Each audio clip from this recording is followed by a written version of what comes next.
Sous la direction de l'arbitre italien M. Gonella et de ses assistants, les deux équipes pénètrent sur la pelouse du Stade Bonal. Une centaine de supporters écossais n'avaient pas hésité à faire le déplacement, auquel répondaient ceux du FCSM, noyés parmi les 10 000 spectateurs de la rencontre.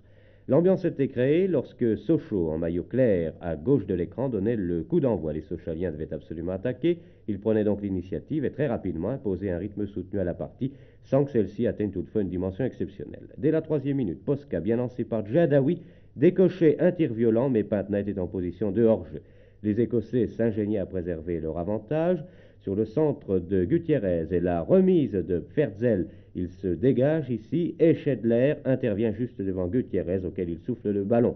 Misant essentiellement sur la contre-attaque et ses deux ailiers, Hibernian n'en était pas moins dangereux pour les Sochaliens et Edwards mettait le gardien à contribution. De l'autre côté, Bremner et Blackley arrêtent sèchement Pintna. À la limite des 16 mètres, M. Gonella accorde un coup franc de réparation à Clignan, mais celui-ci ne pouvait tromper MacDonald.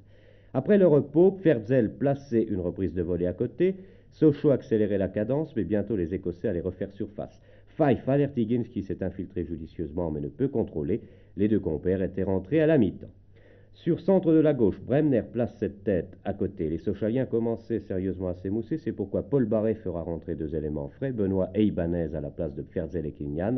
C'était l'arme de la dernière chance, on sait ce qu'il en advint.